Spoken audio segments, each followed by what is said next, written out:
Chapter 72 Alden, this is Dragon Rabbit. You need things. I get them for you. Greater than. Hola, Dragon Rabbit. Alden said cheerfully to the faceless and nameless errand runner on the other end of the voice call. Muchas gracias por la clothing. Ropa? Ropa. Muchas gracias. He was planning to try for a higher score on the Spanish language proficiency exam soon. You're welcome, said Dragon Rabbit. Oh no, thought Alden, taking a sip of his coffee and waving off the guy from 912 who was trying to offer him half and half. I'm so bad he switched to English on me. A girl he didn't know from the 8th floor slid a notebook across the counter to him. Today is spree day for our intake group, Alden said, glancing down at the orders the girl had taken from the 15, or maybe it was 20 now, other rabbits who'd invited themselves over to Alden's apartment at 4 in the morning to do prep. According to Elijah, it was Natalie's fault.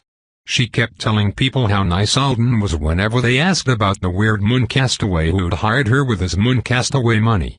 And since he had empty rooms. Apparently we need mohinga, mang with los tres gulps, and 24 mini cheesecakes. He blinked down at the order.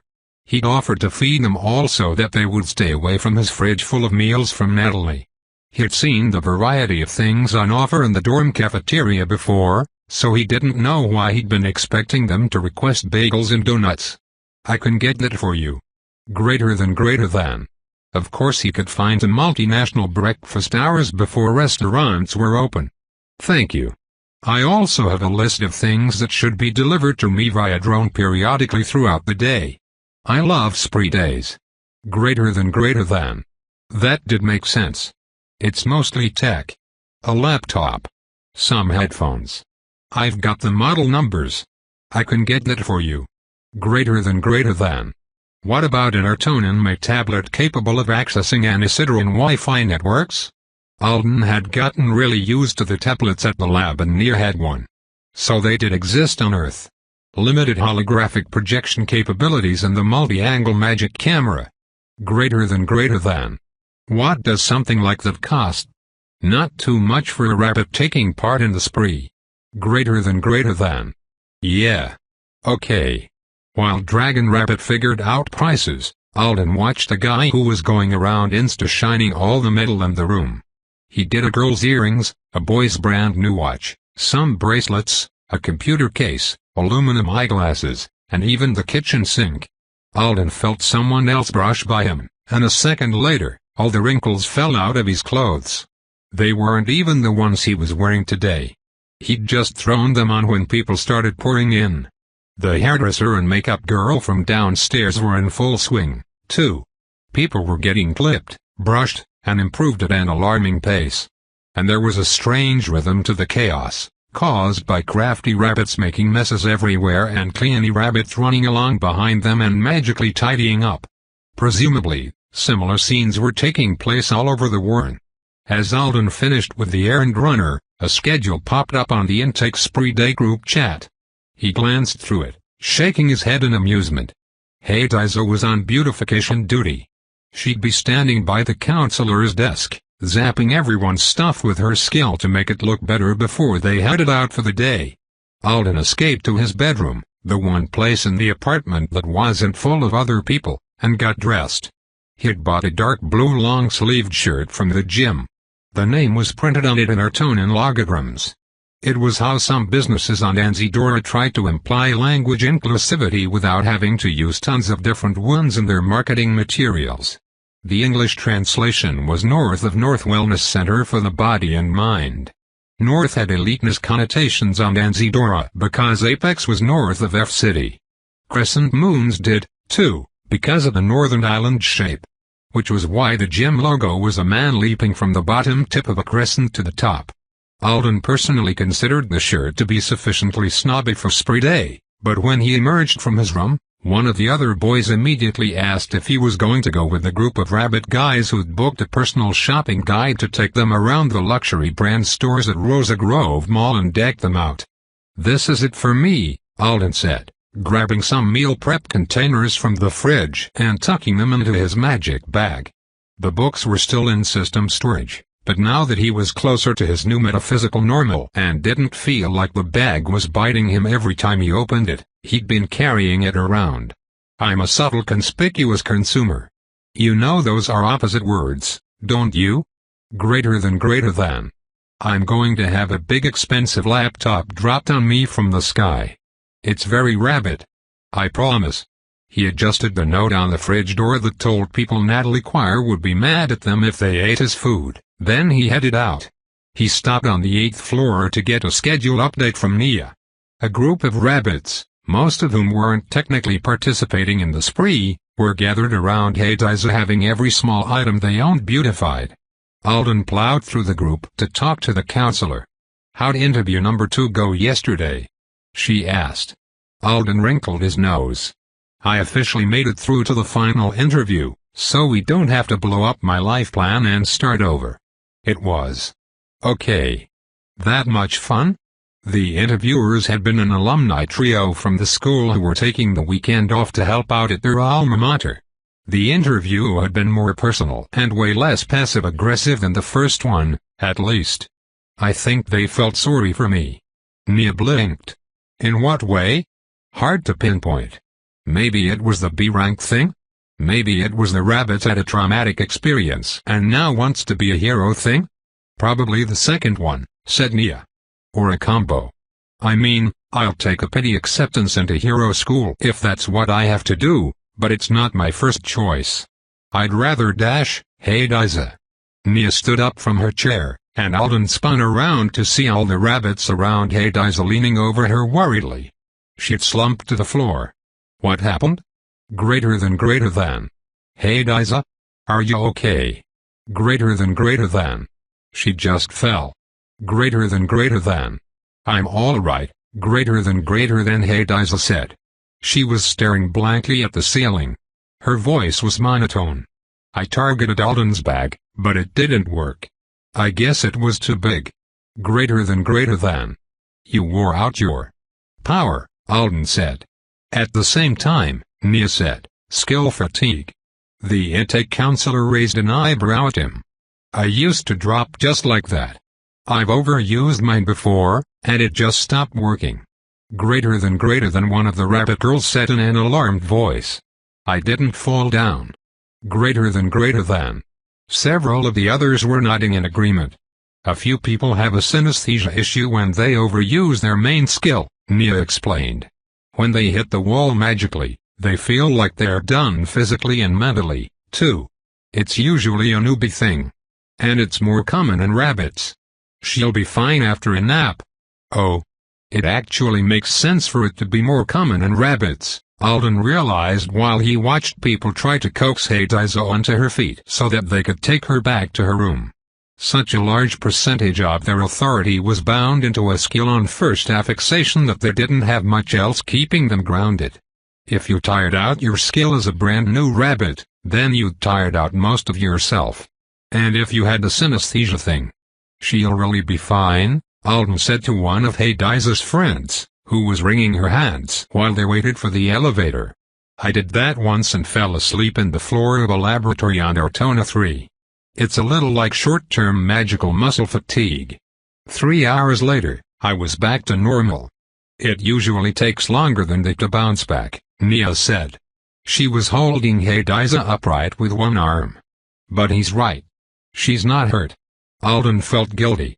He'd have to apologize to Hadassah tonight and explain why his messenger bag was a harder target than she'd thought. Line of asterisks. Alden chose to bike all the way from the dorms to the teleportation complex. He'd been using magic again for about a week, and his trait was back in action when he called on it.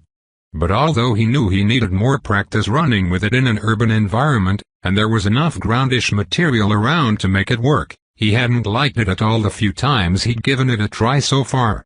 He had mostly used Azure Rabbit in wide open spaces until now, ones without other moving objects in them. Screwing up and smacking into a wall at the lab was fine. Screwing up and launching himself into oncoming traffic or some nice elderly F-rank who was out for a walk would be awful. Realistically, I don't think I would do either of those things, he thought as he cruised past the place where Amy Vilra had once kidnapped him while he was feeding the ducks. I'm not a klutz. But I still think I'll stick with practicing in parks for now. Anyway, Bobby would be annoyed if he hurt himself. She'd had the gym's gait analysis person come and take video of him running yesterday, and they were trying to figure out if his form was the reason he'd screwed up his knees on Munthagund or if it was just a case of it being too physically demanding for very long distances. There was also superhuman exercise etiquette to consider on the walkways. The faster person was supposed to avoid the slower one. People got pissed if you were obviously using super speed on the far right of shared jogging paths, but they also got pissed if you weren't obviously using super speed on the far left. Alden couldn't quite figure out where the happy middle running location for non-brutes with a funky movement power was. At least the bike lanes were delineated with paint almost everywhere. It was hard to mess it up. And bicycles counted as carrying for his skill as long as he was pedaling. So that was cool. He could also stand on trains and buses and shift his weight from foot to foot. He was still working on how to overcome the limitation. Now that he knew to look for it, he had managed to sense it over the past few days, but it wasn't really graspable in the way the functional parts of his skill were. It was more like a light fog permeating the whole thing. He was either going to have to wait a few years for it to fade like she had said it would. No. Or shred it up somehow with his authority. Appealing, but I don't think I actually know how to do that. Or, he was supposed to do the perception thing. It's probably that. It seems like exactly the sort of magic that would respond to a change in mental state. If the moving around with your object requirement was designed by ancient wizards to teach new avowed profound lessons about being the bearer of all burdens, perception should be a good way to work around that. Or maybe even to prove that you didn't need the teaching tool anymore. Whenever he was awake, Alden was pretty much always in possession of an entrusted object lately. It seemed like the best way to tackle the problem. Right now it was one of the enamel bunny pins they'd given all the rabbits in their welcome bags. He'd gotten someone to pass it to him, and it was currently tucked in his jeans pocket. I forgot I was carrying it again, he berated himself as he jumped off the bike and left it in one of the racks outside the teleportation complex's main entrance. The pin was so little and easy to hold, and his power had chilled out enough that he wasn't thinking about it all the time like he had been. The pin stayed preserved as long as he followed the rules of the skill, but forgetting about it was a problem when he was supposed to be trying to perceive it as a minor burden. Keep my skill wrapped around my item. Keep it preserved. Feel the item with my authority. It was his new mantra. And he thought maybe that the last sentence was going to be a very important one for him. Eventually. It was a long-term goal. The skill came with those interesting illusory tactile features that made it possible for Alden to feel the texture, shape, and weight of the things he held. It had been useful. Holding on to something you couldn't properly feel would be hard. But Alden now had an additional sense to work with, and he was betting there would be benefits if he could somehow get the skill's tactile component to acknowledge that. If he could get it to register him touching the things he carried with his authority, maybe new doors would open. The only physical object he'd ever managed to touch and feel like that was his Oriot. Right now, he could trace the loops of it around his wrist. If it's possible with that, it should be possible for my preserved burdens, too. Alden hoped it wasn't just wishful thinking on his part. The skill was made for avowed, not wizards. But surely the designers would have made it flexible enough to work with a sense that they themselves had possessed. And my authority is what's being the most fundamentally burdened. The bound authority of the skill is the only part of me actually touching the item. If anything, it should work better if I can feel it that way, too. It's logical. He'd begun trying to train himself to do it in a couple of different ways. And one of his favorite training toys was located here at the teleportation center. He headed into the building and toward the main atrium. He beelined for the customer service desk, and he beamed at the jerkface who'd been rude to him for being a non-resident when he came for Hannah's funeral. "No," said the man as soon as he spotted Alden. "You can't, I'd like an Sicard, please," Alden said. "You're an avowed. You have the system. You don't need the debit card for children and visitors. But I want one. And there's no rule against it. You looked it up last time. Why? Why don't you want to give me one? It's not like it's hard. Alden stuck out his thumb toward the man's fingerprint scanner insistently. What did you do with the last 3 I gave you? I broke them. You broke? It was an accident. I'm very clumsy. With debit cards. That you do not need. Alden nodded. Why don't you just hand him one? The woman beside him whispered. We have a whole stack. They are not for him. What does an avowed need a card for? I like them. Despite his feelings about this person, Alden had not had any intention of tormenting him when he came here a few days ago. He'd just wanted a sticker to experiment with. And this was the place he'd always gotten them before during trips to Anzidora. But he'd found the card a lot more useful than anticipated. He really did want it. And the island's self-appointed gatekeeper here really didn't want him to have it. So this was now a thing they did. He stretched his thumb toward the scanner. I want 10 R gold on the card. It was the minimum amount. He'd spend it right away here at one of the shops or restaurants and then he'd probably break the card again. This guy should be glad I don't just sit here at the TC all day burning through his stack of cards. The man gritted his teeth and handed the card over. Thank you. I'll see you in a couple of days. You'd better not be sorry. May the warmth of the mother comfort you until we meet again, Alden said in Ertonen. He strolled over to a breakfast spot with a long line and read the menu, trying to make an order add up close to the right amount. He dropped the preservation on the bunny pin in his pocket and focused his attention on the cashier as he approached. He targeted her. The action was becoming so natural it was almost like pointing with a finger. Can't I get the steak and egg sandwich with extra bacon and cheese? And scallion pancakes? And a large mocha latte? He handed her his card. She tapped it against the panel beside her computer screen and then held it out to him. It now looked different than it had when he passed it over. The cards were made of red plastic, with a white metallic oval about twice the size of a credit card chip in the center. The oval usually looked plain. Now that Alden's new target was entrusting him with the object, it looked like it had a simple network of light running through it. Alden activated his skill as he took the card back. He preserved the whole thing, just like it was any other object. And after he had collected his order and found an out-of-the-way pillar to stand beside, he started the experimenting. He let the preservation drop. As long as he didn't change targets or lose contact with the card, it was still entrusted to him, and that meant he could still see the gold light on the metal oval. It was a tiny enchantment that let the card interact with some of the magic run gizmos on Anzidora. Alden slowly and deliberately touched a finger to the center of the card. He made a conscious effort to focus not on the metal disc but on the magic attached to it. The network of light felt like a spark against his fingertip. He picked it up. His newly enhanced skill held it.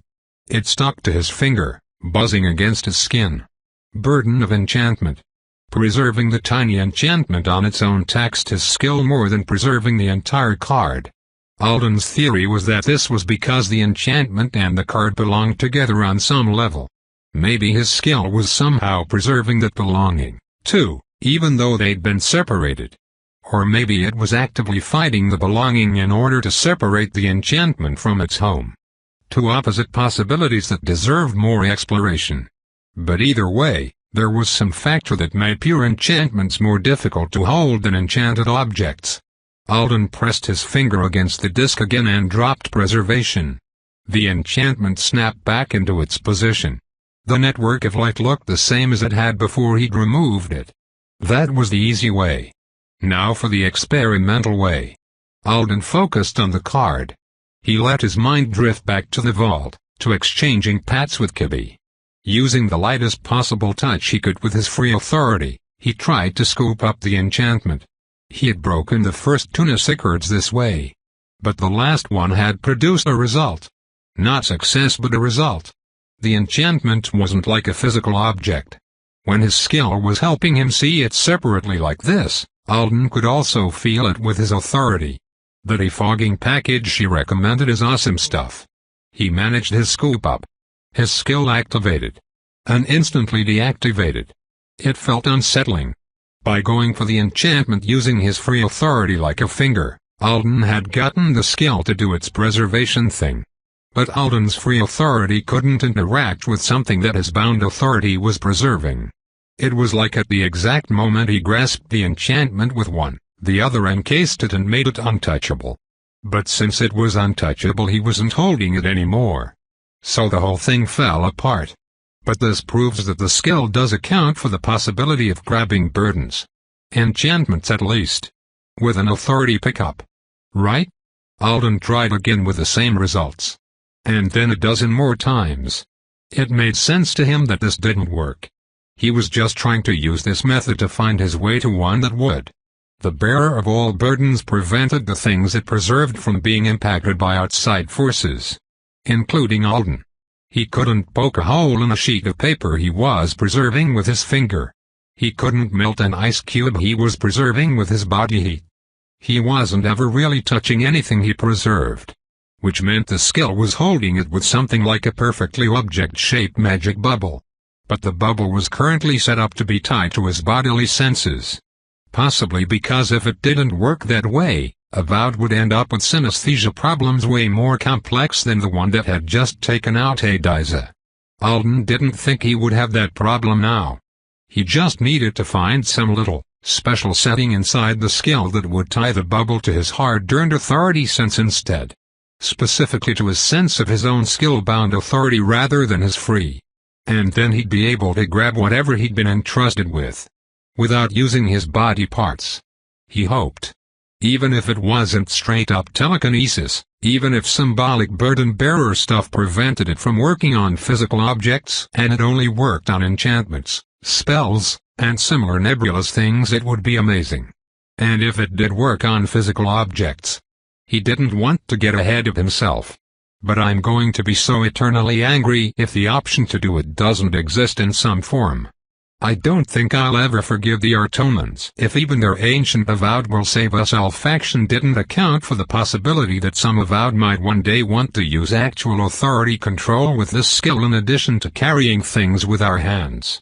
He kept trying to find the hoped for a feature over the next few minutes, completely losing himself in the activity. It wasn't nearly as enjoyable as playing with the Oriad, or authority control lessons with Kibbe.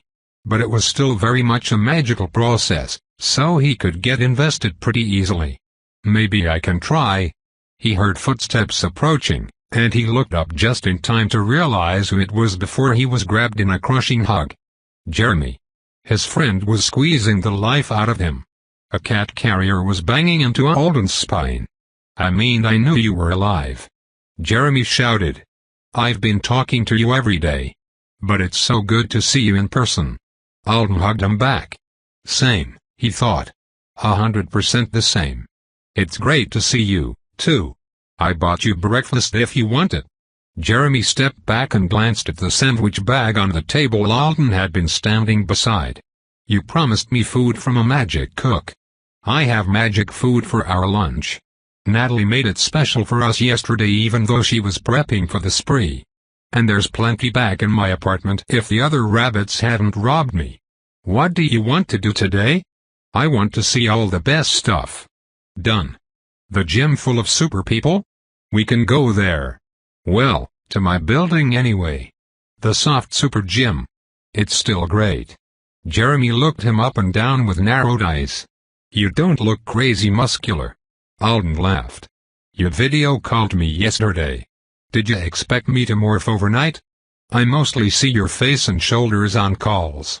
And you said you were superhuman healthy. Yeah. Healthy.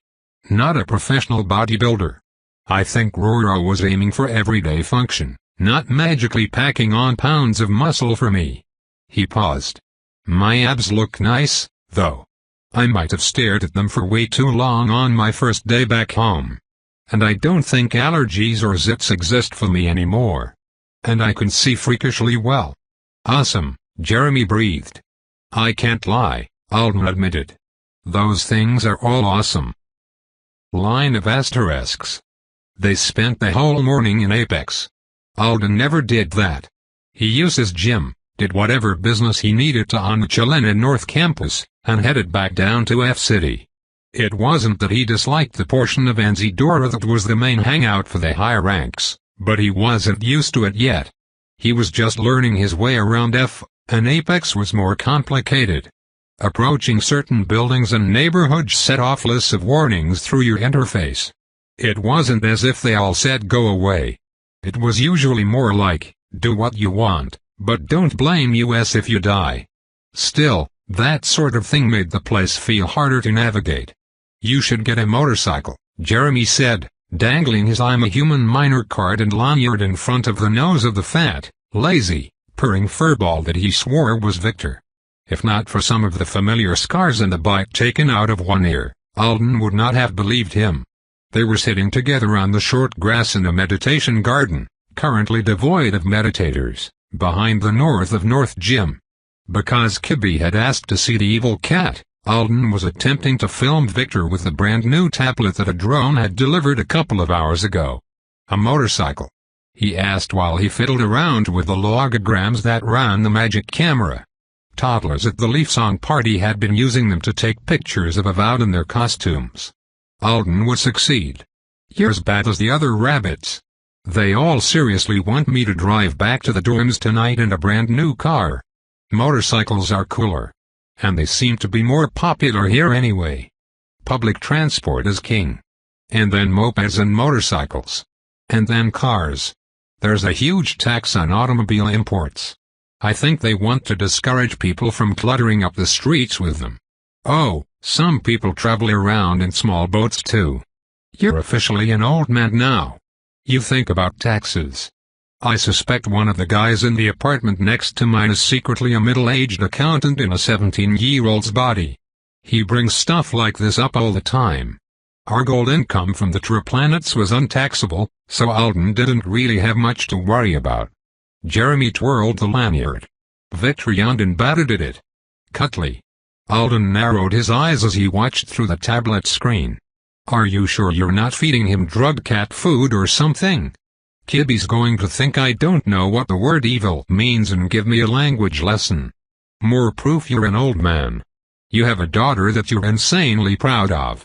Your new motorcycle is going to have a sticker on it bragging that she is an alien honors student. Kid's sister, said Alden.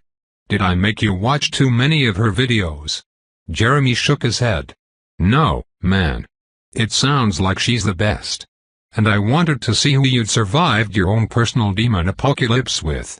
Alden finally got the settings just right and let go of the tablet. It perched on its edge in the grass unsupported.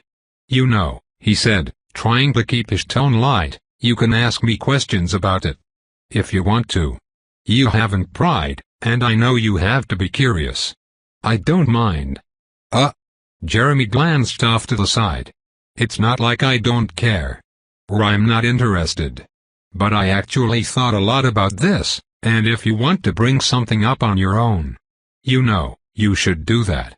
And otherwise I'm just gonna be glad you're here. And not bother you about whatever happened. Alden blinked at him. Total strangers ask me about stuff I'd rather not discuss all the time. You're my friend. Right, said Jeremy. That's my point. Oh. Damn. I'm pretty sure you're the real old man here, Alden said finally. You grew all the way up while I was gone. Tell my parents that. They won't let me have a motorcycle. Alden snorted. So the truth comes out. You're just trying to live vicariously through me. Yeah. Obviously. You're rich, spacefaring Avowed. If you'd just get new social media accounts, yuck. You'd be famous in like 4 minutes. Yuck. There was a software overhead and a faint trumpeting sound, and they both looked up to see a large purple quadcopter drone dropping down on top of them. Alden grabbed the cat in case the drone scared it, but Victor just meowed and lay there in his lap like a lump. So confusing. See, this is what I mean, Jeremy said while Alden took his new laptop out of the drone's compartment. You ate magic samosas for lunch, and now you're chilling in a meditation garden in Apex while drones spit tech into your lap. The internet would love you. The internet would want to see some powers eventually. It's not like you can't show them some. True. He caught sight of his friend's face and suddenly realized that Jeremy looked hopeful. "Oh. Did you want to see powers? I didn't even think about that. We were right in the middle of doing cool power testing and shopping the wardrobe, and then I got yanked to Ortona 3. Well, you said you were doing something complicated with a card right now." "Not at this very second, I'm not. It's just sitting in my back pocket. Did you want me to preserve something else? People seem to get a thrill out of attacking whatever I'm holding. You've already done that once, but it's better now. I've really got that shield thing we talked about going on these days. Watching me screw up enchanted items won't be fun. But I've had way more practice with the Azure Rabbit trait. If we drop Victor off at a pet hotel, we can go for a run or something." "That all sounds good," he said hesitantly. Alden stared at him. "What did you want me to do?" "Just say." "I kind of wanted to see the spell." Alden's mind immediately went to Azoriad. Wait. That's not right. Jeremy doesn't know about that. He wasn't sure if he was going to mention his ability to do non-avowed magic at all, and if he did, he wasn't going to do it out in public. Who knew how many Audile brutes there might be around?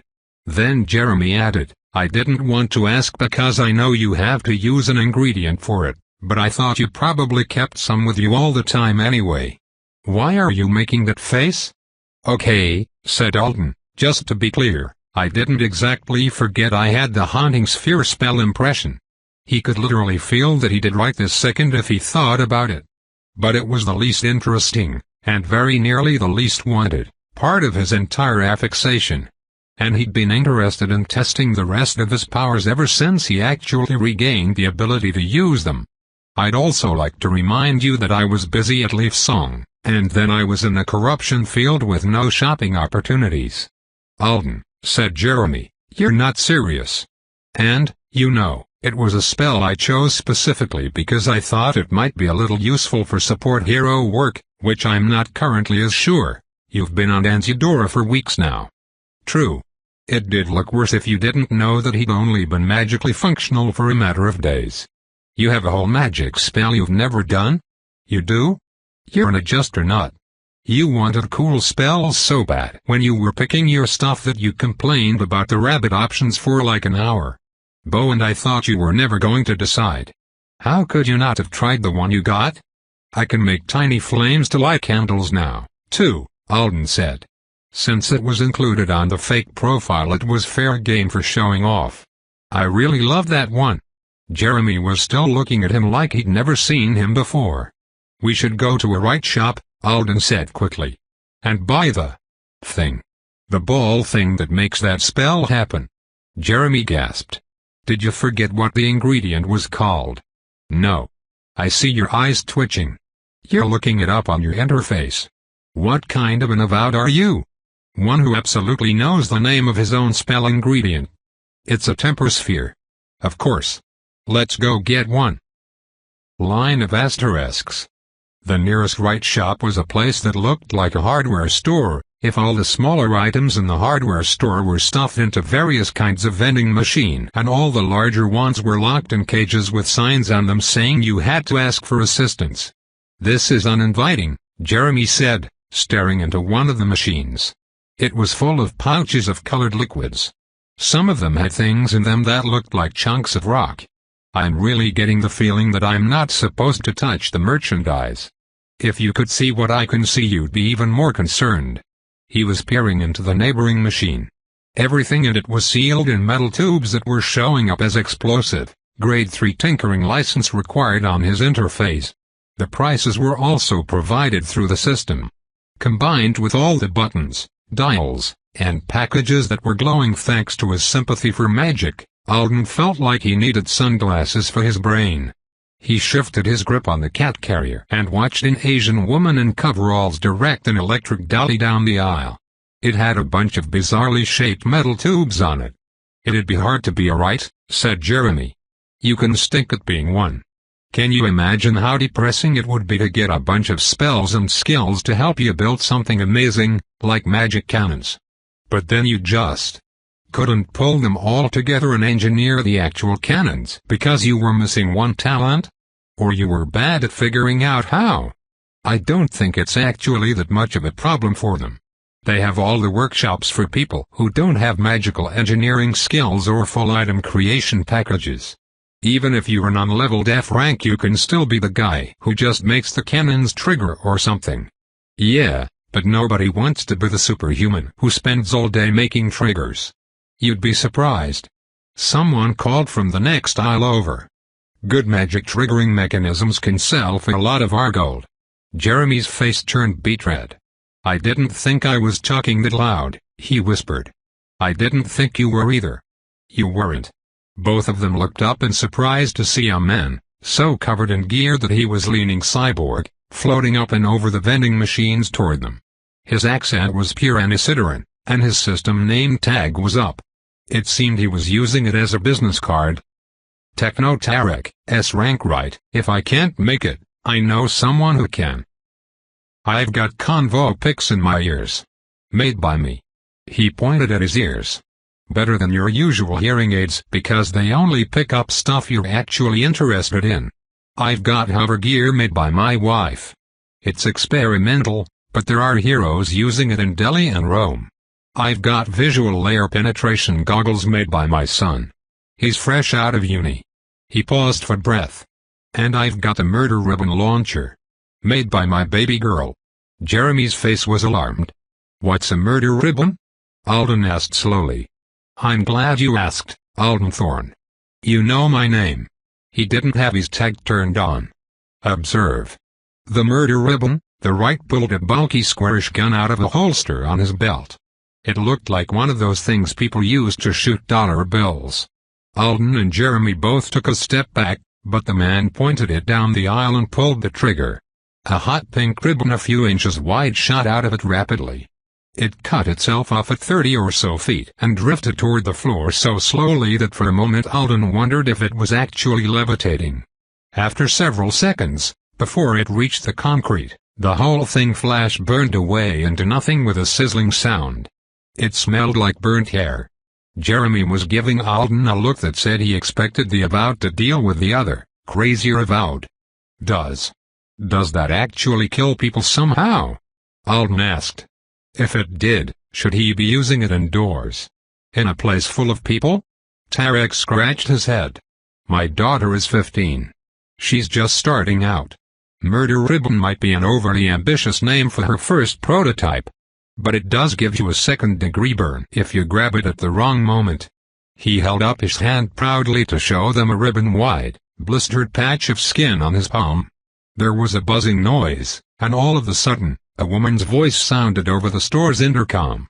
Tarek. Stop hawking your family's stuff to my customers. How many times have I told you? But I'm your best customer, Bridget. You are not. I'm definitely in the top 10. Leave the kids alone, or I'll cancel your frequent shopper discount. Tarek put the ribbon launcher back in its holster. He leaned over to Alden and whispered, You should buy it. It's spree day, and some bunny has money. No. Shouted Bridget's voice from the speaker system. Stop freaking out the New Islanders, Tarek. New boy, he is not a mind reader in disguise. His father's the informant.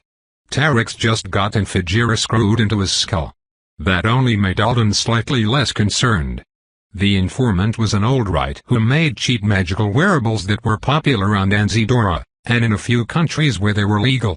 In exchange for the fact that they were sold below cost, they monitored and recorded things that happened around the wearer and sent the intel to the informant's private data collection center. People said that the informant could look at someone and get a full readout through his Infijira of everything about them that he would find useful. The wearables supposedly only recorded info that had been shared in public spaces, so it wasn't against the law here on Anzidora. I guess my name and the fact that I'm a rabbit in the intake dorms isn't private. It was unsettling to wonder what else Tarek knew, though. He smiled at Alden while the unseen shop owner continued to yell at him through the intercom. Temper spheres are on aisle 11. White vending machine. Third item from the left on the top row. Good job surviving space, by the way. I've been a few times. Wild out there in the big universe, isn't it? It is, Alden said. Thank you. The right waved and left before his frequent shopper discount could be cancelled. "It just hit me that you're really going to be living here," said Jeremy after a minute. "With super people." "Me too." "You're gonna be okay, right?" "I hope so." Line of asterisks. When they got back to the dorms, Alden was relieved to see that his apartment was his again. "This place is spotless," said Jeremy, looking around at everything. "Your pinball machine is so shiny. The other rabbits are good about tidying up after themselves. At least the new ones are. Nobody's gotten bored with their cleaning skills yet." Alden set the cat carrier down and opened the door so Victor could wander the place. He wasn't sure how long he was planning to keep the cat here. Jeremy and Connie thought he needed company from home and had insisted that he give it a try. And half of Jeremy's family was allergic, so it seemed good to give them a break. But pets aren't a great choice for student dorm life, are they? Even if they were allowed at school, Alden would be busy with classes most of the time. And Victor had never been a cat that would tolerate being locked up in the house. It was like trying to keep a tornado in a cupboard. Although now, while the cat went to sniff the fridge, Alden set his bag on the sofa and pulled out the carton of temper spheres he'd bought. It looked like an egg carton, with 12 glass balls half filled with glittery sand in the cups instead of eggs. Despite the fact that they looked like soap bubbles, they were supposed to be tough enough to throw around and even stand on, so Alden chucked one across the apartment into the kitchen. It bounced across the faux wood floor and stopped beside the door. "You just point, and say its name, and it happens, right?" Jeremy asked in an eager voice. "I think so." He could also do a mental target in command. But he figured he might as well start with the basics.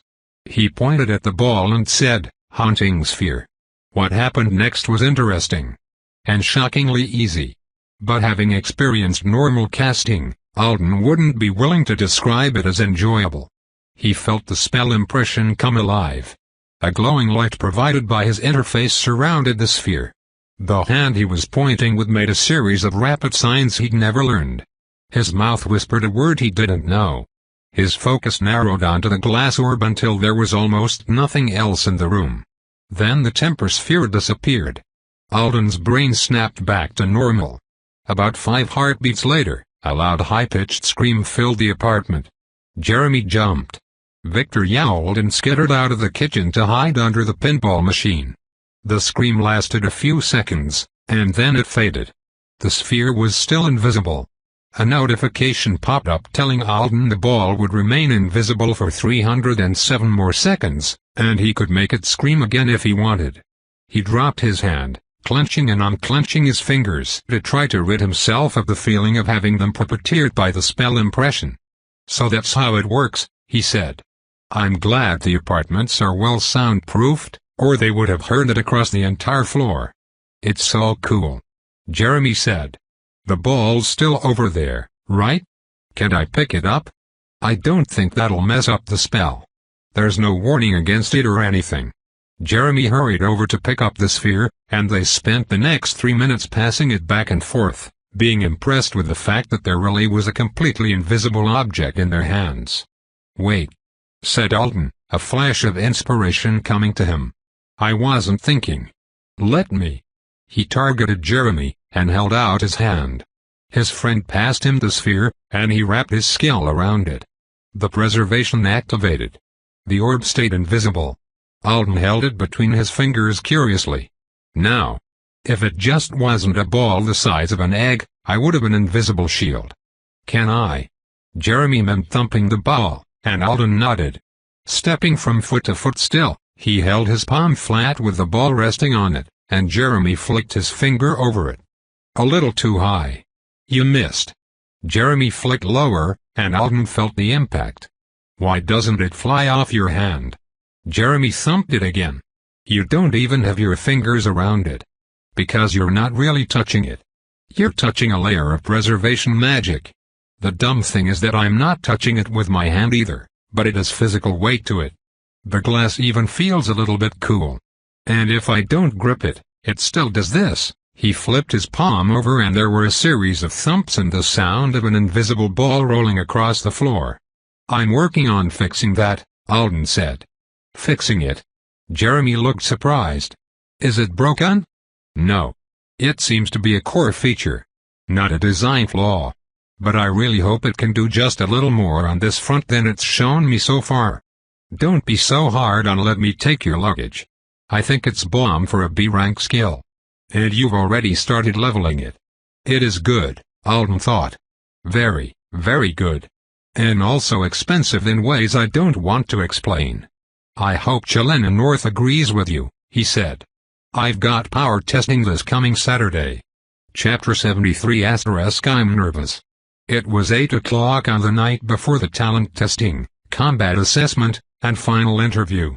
They were the last hurdles Alden had to clear to become a student at Chelena North High. He stood in front of his closet, staring at his clothes without really seeing them. His laptop was on his bed. Victor was lying beside it, rubbing his head against the edge of the open screen, which showed the latest message from the school's admissions office. Alden had read through it several times. It was congratulatory. The bulk of applicants were cut prior to reaching this stage, and he should be proud of himself for making it this far. "I think, before, I would have been."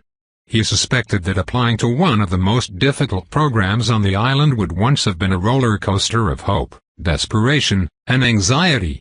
But until now, he hadn't felt even a glimmer of stress about it. "I'm more stressed about the fact that I haven't been stressing."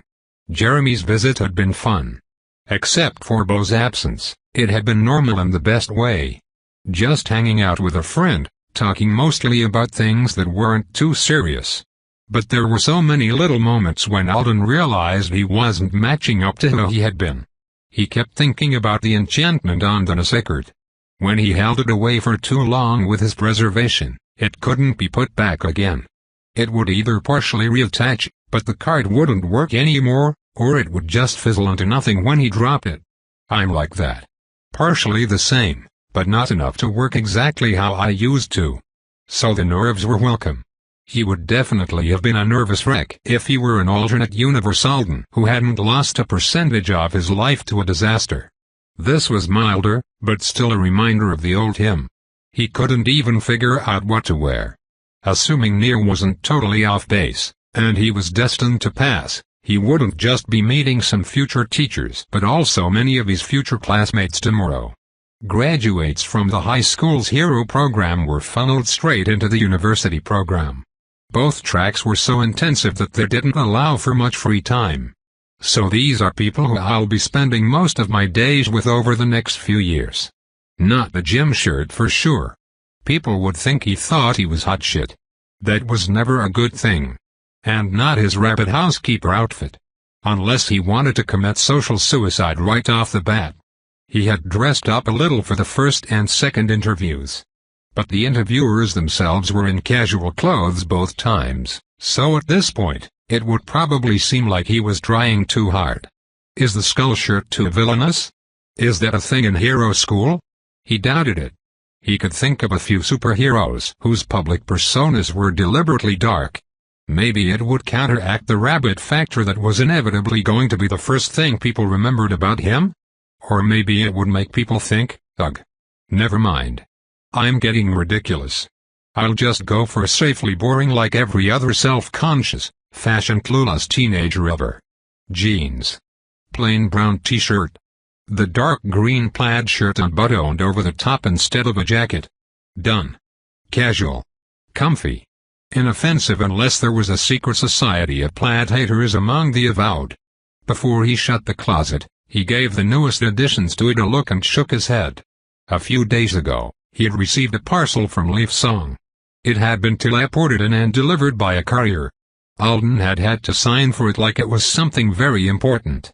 But it was just the paper copy of his certificate of merit for responding to an emergency on the campus and a new human necessities package, identical to the one he'd received on his first night there. They'd thrown the contents of his locker out, and they were upset about it because the turtlenecks, jogger pants, and alien hygiene supplies had been given to Alden instead of loaned. They felt like they'd trashed his possessions, so he got all new ones. Right down to the intimidating hooked razor and the tin full of tooth gum. He shut the closet door and went to read the email from Chelena North yet again. Athletic shoes were a must, but protective gym suits would be given to them when they arrived. No armor, weapons, or magic items for the test unless they were completely necessary for power function. Ingredients for spell impressions had to be provided by the prospective student. Enough for 10 casts if you wanted the impression to be considered part of your power set for admissions purposes. I wouldn't even be able to show off my spell impression if I wasn't rich now. I guess money is a superpower, too, huh? Temper spheres cost 200 gold. And they almost always lasted for 2 uses, but sometimes only 1. Alden was bringing 12 of them just in case. No unnecessary magic items. Alden's fingers went immediately to the aureate around his neck. It was coming with him. There was really no question about that. He wasn't sure he was even able to leave it behind for an extended period without the connection between them being damaged, and if he was, he still hated the idea so much it wasn't happening. He'd bought a wide leather cuff bracelet, and he'd spent the past several days breaking it in and making sure it completely covered the authority control tool no matter how he moved around. If he was in a situation where the bracelet wasn't convenient or allowed, he'd wear the aureate around his ankle and cover it with a sock. It'll be fine. The only thing left was to figure out what the heck to have along with him for preservables tomorrow. He was assuming he could bring anything he wanted, since items were completely necessary for his main skill use. It wasn't as straightforward as a Meister showing up with their tool, but he didn't think the school was going to be that picky about it. The problem was, he knew how test day worked in general but not what he'd be asked to do with his skill specifically. There were blog posts and videos online from people who'd participated in the past. Lots of advice for the more common class subtypes, none for anyone with a skill similar to his. He had some thoughts about the combat assessment, and he suspected being a teenage battle prodigy might not really be the point of it. So there was a case to be made for trying to show off some creativity and flexibility instead of sheer efficacy. But some of his ideas were so creative that they might make the assessors think he was just being a clown. When he was having a bad night and trying to distract himself by coming up with unique materials to use as shields, a bouquet of helium balloons sounded like a really good idea. But maybe that was sleep deprivation talking, and he would look like he'd lost his mind to experienced heroes. He had actually gone to the trouble of tracking down a florist shop that sold balloons just to see what holding a single one felt like. He'd been almost positive the skill would work on one, but he wasn't entirely sure how a lighter-than-air item was going to react. It had been absolutely fine. Instead of feeling the downward weight he was used to, he had the same upward tugging sensation he would have had if the balloon was unfrozen in his hand. I swear it would work. The balloons or the ribbons would all be touching. They'd count as a single stack. If a string snapped or a few popped when they weren't being preserved, it wouldn't matter much. I could adjust the size by dropping some on purpose, or I could adjust the distance between the bouquet and my body by choking up on the string and then represerving. But if a man showed up to hero school with a balloon bouquet, everyone was going to want him to prove he knew what he was doing with it. And regardless of whether it succeeded or failed epically, it was definitely going to be unforgettable. Alden hadn't had much time to practice. His skill was only just back online. What time he did have had been spent working on his trait under Bobby's guidance and experimenting with the new enchantment moving feature, which was one he most likely wouldn't even have an opportunity to use today. Another month would have been ideal, but he didn't have that. In the end, instead of ordering up 50 balloons from Dragon Rabbit, he settled on a couple of items that he thought would show off his skill's flexibility without being confusing for him to handle or making him look like he was joking around. All that was left to do was try to get some sleep. He'd gotten a couple of good luck texts from Connie and Jeremy. He thanked them, then placed a call to Bo. "Guess what, Bo?" he said as he transferred Victor to the floor and tried to brush cat hair off the bed. "I'm actually nervous about doing a good job tomorrow, and I'm mildly worried about what people will think of me at my former dream school. It's a miracle. I may be turning back into a normalish person. You're supposed to be here to give me a sarcastic pep talk. or something. He paused. Call me back, okay? As soon as you get this. Even if it's just to tell me to knock it off for a while. He wanted the call notice to flash, but it didn't. Jeremy had said Bo was getting in touch every few weeks. It had been nearly 2 months now. And still no word. Alden lay in bed, using his ori out to practice some of the string figures for the spell that would brutally crush small objects. Now that he'd memorized the patterns, practicing them and funneling his authority through the tool in the necessary way was relaxing. Not easy enough to be mindless yet, but almost. He'd be able to cast this spell. One day.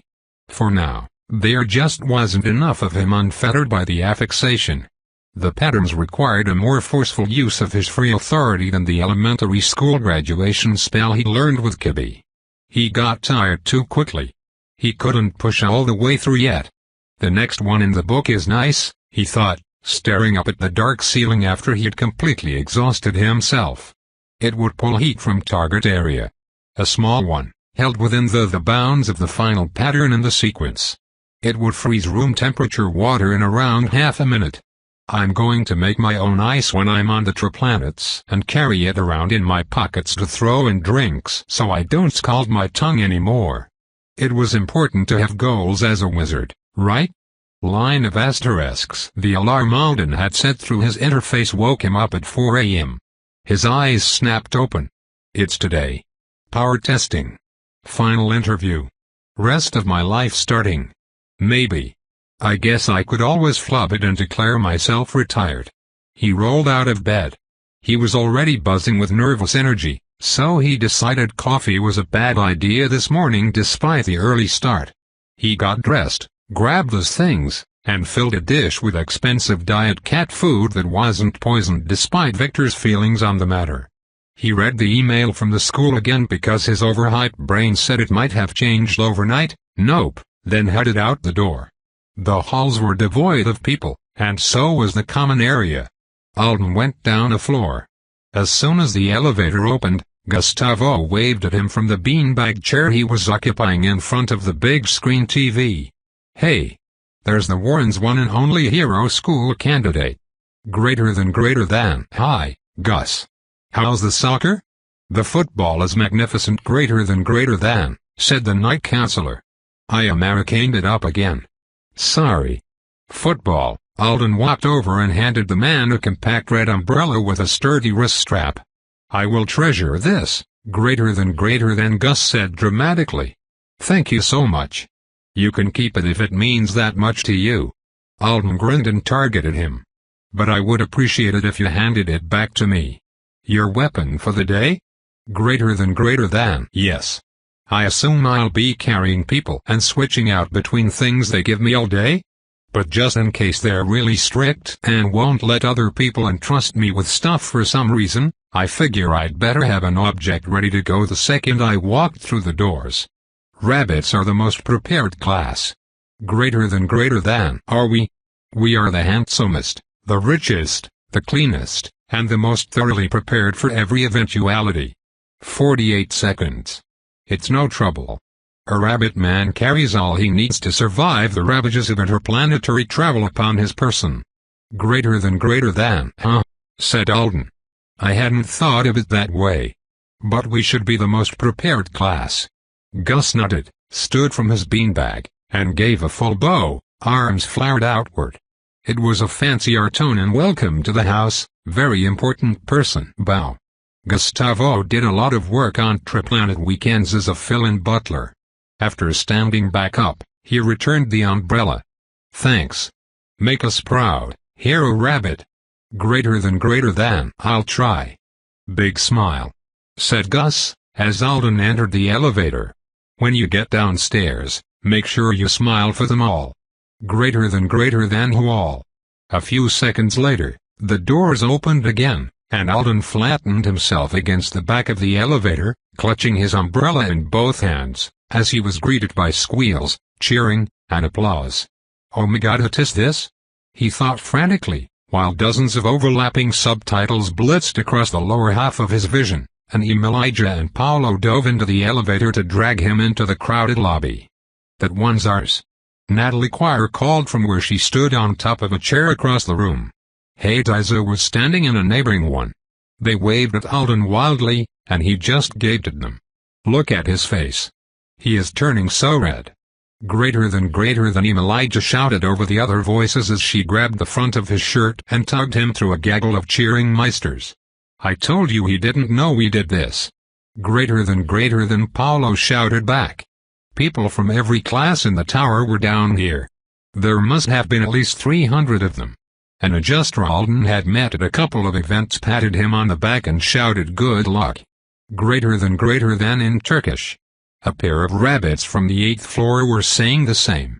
He finally managed a startled thank you all, just before he and his handlers broke through the back edge of the crowd at the lobby doors. You're one of the first ones to come down, greater than Elijah said, straightening her ponytail and smiling at him. Good luck on your big test day. Greater than a moment later, the lobby burst into cheers again as a girl Alden thought was an A-rank life shaper emerged. She looked embarrassed but not shocked at all the cheering and clapping. The other shapers in the room were being particularly loud. It's so fun that we get to cheer for a rabbit, greater than Elijah said in a satisfied voice. Natalie and I came down to cheer for the last batch of Hero School applicants during our second morning here at the dorms. It's not as exciting when you don't have a class representative. Greater than, so this send-off happens every time? Alden asked. For the intake residents who reach the final stage for the hero track at Chilena North, greater than said Paulo. Since you all leave first thing in the morning together and have the big practical testing day. There are usually parties for the art school finalists and the other programs in Apex since their application processes are different. Greater than, I didn't know. Because you're married to Nia's schedule and never check the community calendar anymore. Greater than that was true. When the Shaper girl reached the doors, she and Alden made their escape together just as another explosion of sound erupted in the lobby. It's lovely, isn't it? She said as she adjusted her backpack straps. Helps a bit with the nerves. It is nice of them. It was still hours until sunrise. It had rained overnight, and the lights from the windows of the apartment towers were reflected in the puddles. A bus was parked outside the Brute Tower. They crossed over toward it and headed up the steps. We're going to be full, greater than the driver said. He was brushing powdered sugar from a donut off of his uniform. No loading the seats with your bags and gear. Greater than Alden hadn't bothered to find out how many people had made it to the final round from intake, so as he walked down the aisle to the back, he counted the seats. 60 of them. Annually, the high school accepted 250 students for the hero track, give or take a few. They held the practical talent tests every 2 months. So it stood to reason they'd be taking in around 40 new students this time. On top of that, the teens from intake would be a fraction of the applicants, since all the island-born people and the non-natives who'd already left the intake dorms would be included. Lots of people are going to be disappointed at the end of the day. And that wasn't even counting all the ones who'd been kicked in the first and second interview rounds. He snagged one of the window seats and sat tapping his umbrella against his leg while he listened to the bellows and shouts of encouragement coming from the Brute lobby. It was so jammed with people that their well-wishers actually spilled out of the doors onto the sidewalk. Watching the bus fill was interesting. Nobody took a seat next to anyone until they ran out of space and had to start. A lot of these people must know each other. They are probably friends. Avouch had a tendency to divide up along class and rank lines. Especially the high levels. Alden had thought Anzidora would be this way. Apex existed for a reason, and it was just how human relationships usually worked. But even so, outside of the rare classes, it was a little more stratified than he'd expected. Even in intake. So there was no way those two S-rank adjusters didn't know each other. And the 30 or so brutes on the bus had to have been hanging out together before now. But there was still tension. And not a lot of talking. Everyone wants it. They've got to be feeling that even more than I am. Finally someone came to sit beside him.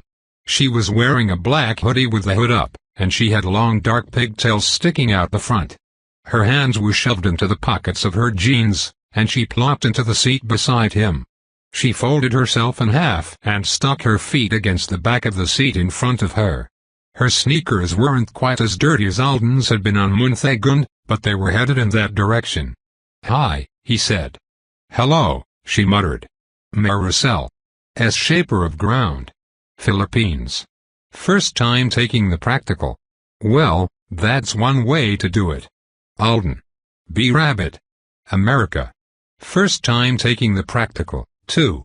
She didn't look at him. Rabbit. He's that guy, one of the brutes sitting in front of them whispered to his neighbor. The guy who got stuck on a planet with no system for a couple of years. At that, Maricel turned to see Alden better.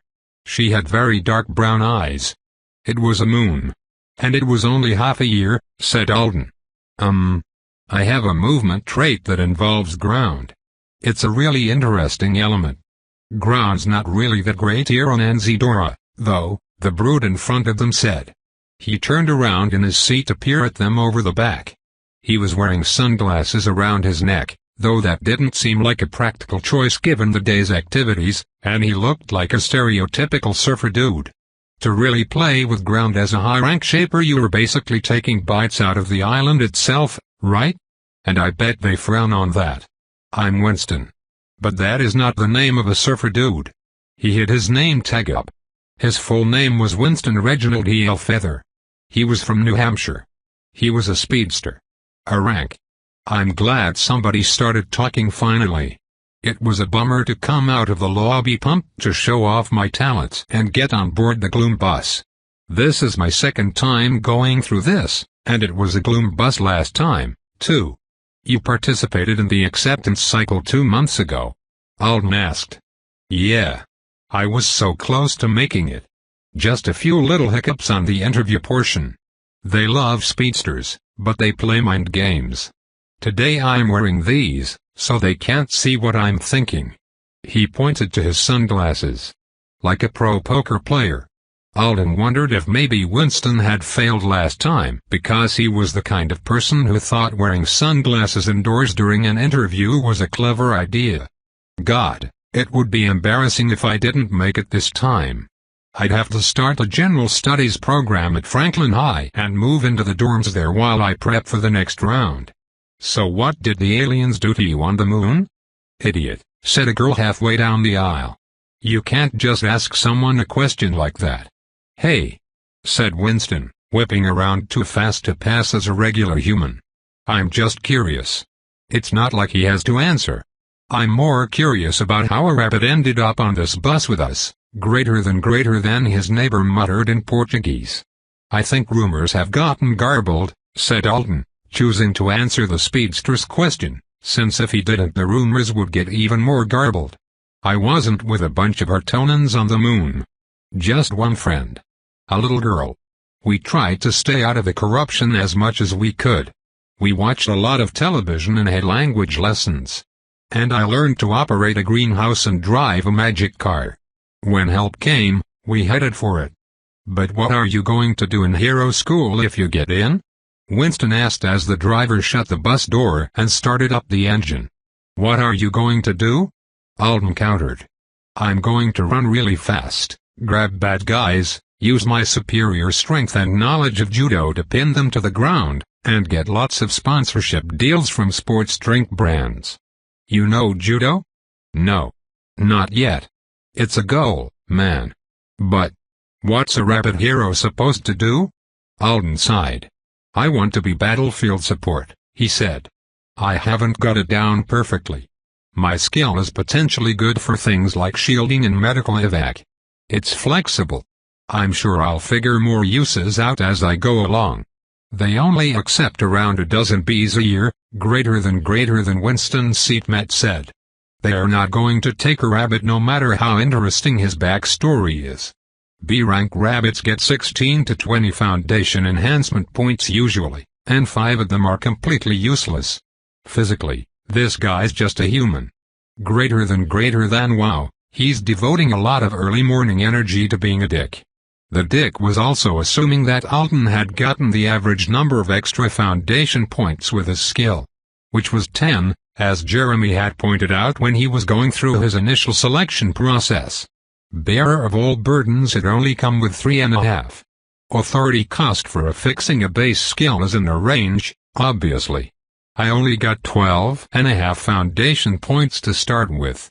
And that was with the signing bonus. Which, damn. What a scam that is if it actually used my own authority. I don't think they can just gift you more. Can they? And getting points early isn't that great. Unless you're someone who plans on it taking you years to level. I should definitely have taken the fragile atmosphere tool. Or maybe not. If his body was just a little weaker, if his affixation was just a little smaller, he might not have made it out with Kibby. His free authority might have overbalanced too quickly. He might not have survived the teleport. It was hard to say what the value of taking those few measly points had been. Alden was so lost in pondering how the Earth system made its calculations and presented them to Avowed that he was on the verge of forgetting to respond to the other boy, when Maricel spoke up. "You're a brute, too, aren't you?" the Filipino girl asked the asshole quietly. She was still folded up in her seat. "All you brutes are point-obsessed. Just because your own skills are pathetic doesn't mean ours are." "Hey. My skill isn't pathetic," said Winston. "I admit I haven't completely figured out what it does. It's some kind of force adjustment thing that turns on automatically as soon as I start to run at a certain speed. But it's not. Shapers aren't that much better than rabbits." "What did you get? 30 points? Greater than. I said I was an S rank. Were you even listening?" Maricel replied in an acidic tone. "And my foundation points don't matter. They are not what's going to get me into the program."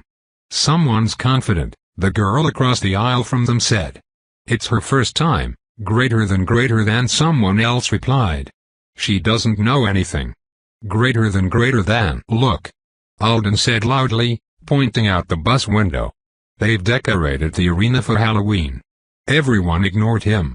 Apparently hostility was more appealing than the orange and violet spider webs of light being projected across the smooth metallic surface of the stadium where many of the Avowed sporting events were held in F-City. "Well, I tried. I know enough," Maricel said. "I know I will be getting into the stupid hero school today. And I will go to the stupid hero college. And I will become a superhero as fast as possible, so I can leave this place behind for good. I'm going back home to my family. Everything between now and then is an obstacle." Greater than. That shut most of the others up. Finally, the life shaper Alden had left his building with earlier said, You know that's a fine goal. To be a superhero in your hometown. But putting it like that, it isn't really the best way to impress the interviewers. Don't help her, Sue. She's the competition. It doesn't matter, Maricel muttered, tucking her neck and yanking her hood as low as it would go so nobody could see her face. "If I don't get into hero school, I will just train. I'll train until I can lift the earth from 4 kilometers away." "That's ambitious." Greater than. "It's crazy is what it is," someone said. "She's a nut. How'd she make it this far?" "That's 2.5 miles," said Winston. He was gesturing in the air, probably looking up the unit conversion. "Is there even a shaper alive who can do that? The gloom works across miles, I guess. But I don't think there's a ground shaper who does." "Why that distance?" Alden asked curiously. It was so specific. "If you don't mind answering." "No pressure or any. That's where the seabed is in this part of the South Pacific." Maricel spoke in a flat voice. 4 kilometers below us. That's where all the ground I'll ever need is." "To do what?" "I don't care if some politician decides I'm not popular and exciting enough to allow back home," she said to her niece. "If I can't get to Manila by becoming a hero, then I will rip up the earth below us. And I will build a bridge. I will walk back to my family." The silence that fell was oppressive. "Oh. You're a cool person," Alden exclaimed. One of Maricel's feet slipped, and the sole of her sneaker squeaked against the plastic backing of Winston's seat. "Ah. Way to go, Alden. That must have sounded like you were making fun of her with the others." "I'm being serious," he said, when she didn't look at him. "After we both get accepted, if you don't hate the idea, we should hang out?" God. "Everyone is a lunatic this morning," greater than someone farther up the bus whispered. "Now the B rank thinks he's getting in for sure, too." Greater than Alden didn't care how it sounded. He didn't care that leaping to initiate a friendship with a stranger wasn't like him at all. It was a pure, visceral reaction, one of the strongest he'd had to another person since arriving back on Earth. Maricel didn't want to show off. She didn't want a branding deal. She didn't want to fit in.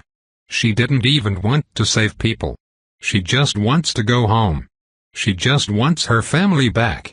She wanted it so desperately, she'd do anything for it. She was willing to walk across a planet. Realistic? Not at all. But even if it wasn't realistic, something about it felt real. And she'd stood up for him. It might have only fanned the argument. But, yeah. She was cool. Line of asterisks. The bus put them out at Chilena Circle, a sort of mini-park in the middle of the high school campus. The circular green space's central walkway split and branched off in 3 different directions. The left path went to the School for the Arts, right to the School for Sciences, and central to the School for Superhuman Studies and Talent Development. They should just give up and change the name since nobody ever calls it that, Alden thought as he hopped off the bus. The rest of the trip here had been uneventful except for a few ugly looks and whispers, thankfully. Maricel hadn't responded to his friendship request, but she clearly didn't have a problem speaking her mind and she wasn't telling him to buzz off, so he decided she was still considering it. He activated his skill and his trait as the two of them trailed behind the others up the concrete walk. "See," he said, taking a bounding step forward. "Ground." She watched him for a second, then asked, "Did you take that just because you're a rabbit, and it makes you bounce a little?" "I consider the comedic potential to be a drawback. I can make it look pretty much like a normal run. Or I can go extra bouncy with it. My trainer and I have been practicing to find all the ways that are easiest on my joints." Roro wasn't going to be around to fix him if he destroyed himself again. And just because other healers would be available to him didn't mean he wanted to repeat the experience. As they passed under a street lamp, Maricel threw out her hand and made a cupping motion with the middle finger extended in a point. A chunk of dirt at the edge of the sidewalk pulled loose and floated over to them. "Ground," she said, directing it toward Alden with a gesture. A yellow flowering weed stood on top of the softball-sized clod. He held out his left hand since his umbrella was in his right, and she dropped the dirt in it. He grinned as some of the damp soil slipped through his fingers to plop onto the sidewalk. "You gave me a flower. We're definitely friends now." She sighed and stared ahead of them to where the other slowpokes, adjusters and shapers mostly, were walking. "I shouldn't have been so honest on the bus. They'll all talk about it. It will make me look bad to the admissions committee." Alden plucked his weed free of the dirt and tossed the rest of it into the grass. "Yeah," he said quietly. "That might not have been the best idea. I've been operating on the pretend you're 100% into it model myself for a while now. Not brave enough to tell a bus full of competitors that being a superhero isn't my very first priority." She pulled her hood back for the first time and looked over at him. "It's not?" He shrugged. "I want to get stronger. I want to be in the best superpower development program I can get into. And that's here since I'm not trilingual enough for the other big apex schools. Why seriously pursue combat talent development if not for hero work? Especially if you're a rabbit. You'll get work anyway, won't you?" From the Artonans. Alden tucked the flower into his shirt pocket. "I want to survive if I'm ever attacked by demons. Or if some wizard summons me and forces me to fight alien sea monsters. Or if a bomb explodes in my face." She stared at him. "I don't know why you're giving me that look," Alden said mildly. "You're planning to build a land bridge from here to Manila. We're both at hero school for different reasons from most people." "Huh," she said, still examining him. "Okay. Anyway, I did really want it once. The superhero thing. Maybe I will again." They followed the group.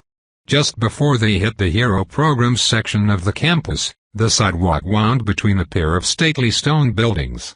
They looked like they belonged on a European aristocrat's family estate instead of an island that was less than a century old. Architecture-wise, both Chilean and North's High School and the adjacent university campus had an identity crisis. The buildings were all grand and expensive-looking, but they didn't go together. Contemporary structures sat beside traditional ones from multiple cultures. These two out-of-place manor houses were part of the dorms that he and Maricel might be staying in one day. Some of the windows were lit, and they'd already passed by a couple of people out running. Early risers, Alden noted. It was 5:30 am. Apex schools aren't for lazy people, I guess? That's why you're going to get in. She frowned at him. You seemed really confident about that on the bus, too. I think you're the only one. Your NS Ground Shaper is a great class for hero work. And even if you don't want to be a hero for the normal reason, you still want it more than most of them do. How do you know that? She said skeptically. There are a lot of ambitious people in this group. I was listening. Your ambition is to become so powerful that nobody can stop you from being with the people you care about. I don't see how a guy whose current life goal is to advertise vitamin-laced fruit punch is going to compete with you. She frowned down at her feet. A minute later, she said, It's Alcantara.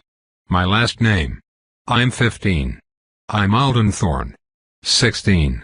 Thorne is a good name for a hero. She considered it a moment longer. It might be better for a villain, though.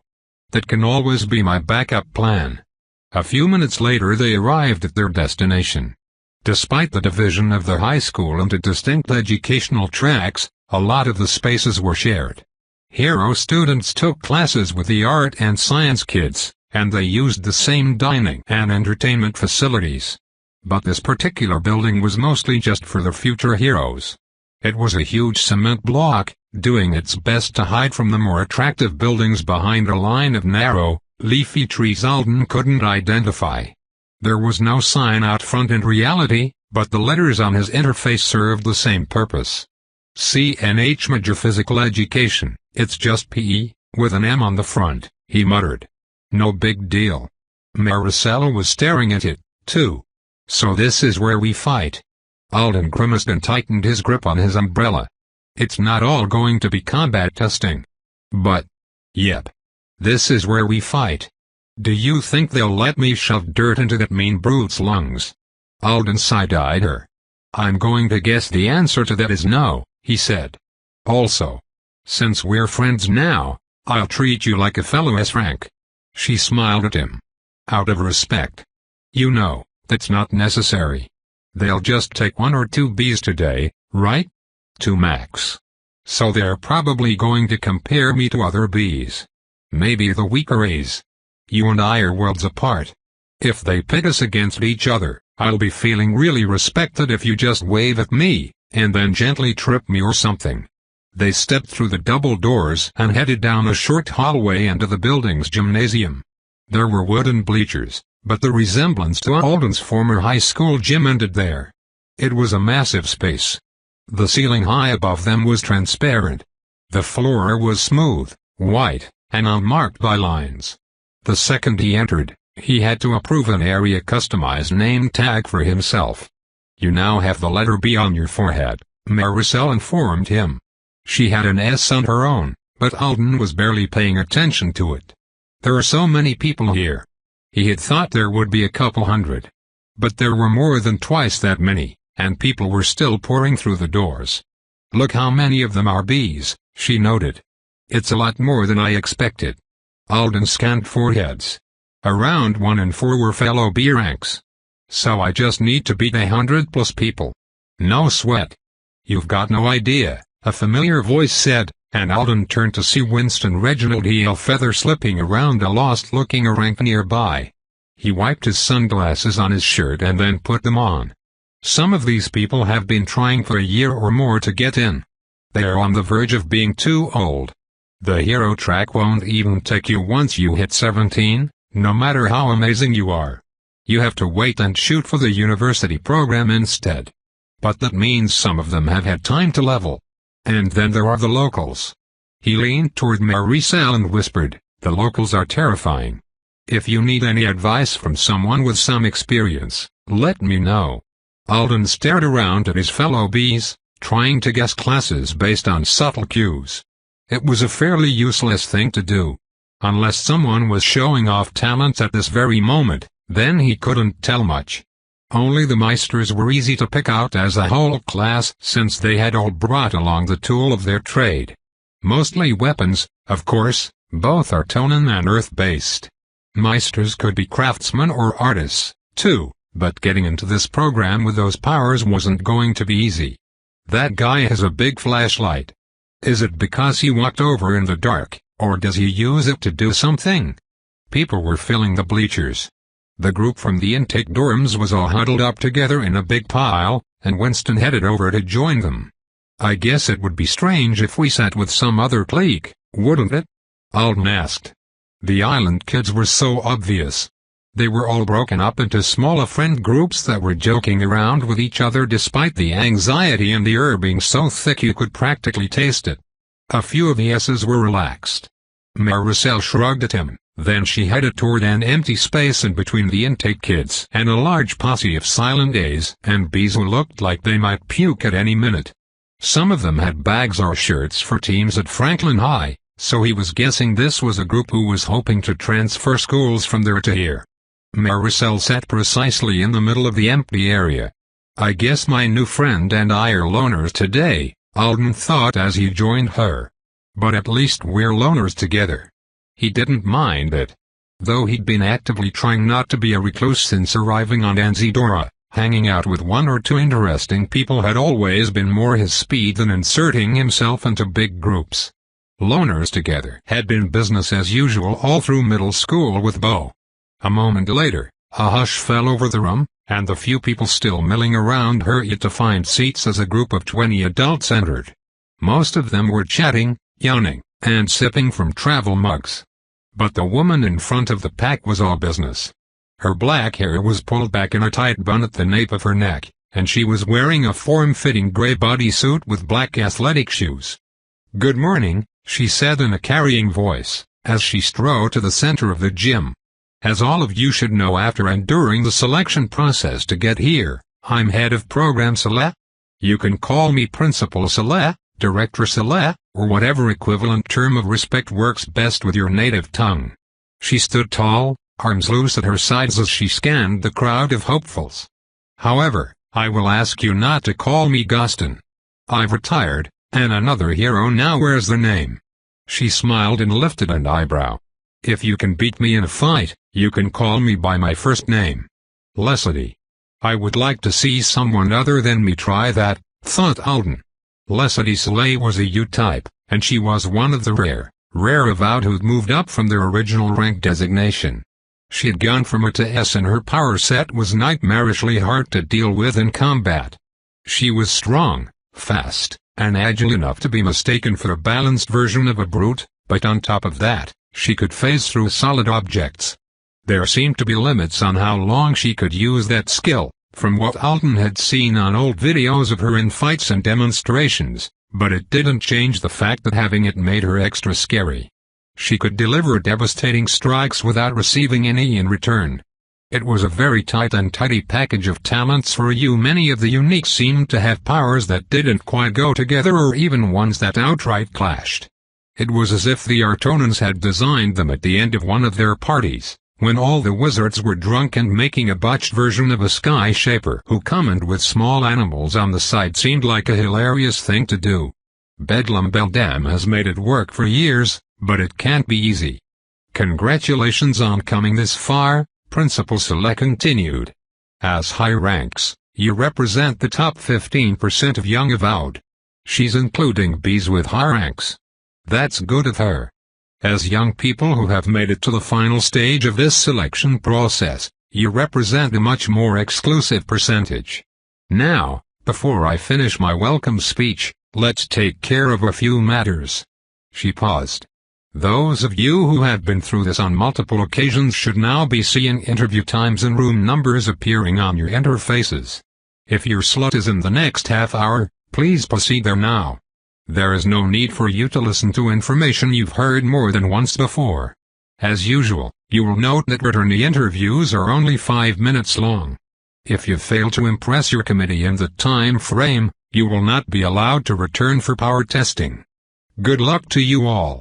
A few dozen people stood, including many from the Franklin High group near Alden and Mare Russell. They left quickly. Some of them were grim-faced, others sweaty and wide-eyed. To the two of you who sent special testing requests into the school last night, the principal said in a disapproving tone, "You may stay and observe today if you wish, but you won't be allowed to participate. Your applications have been rejected for this cycle.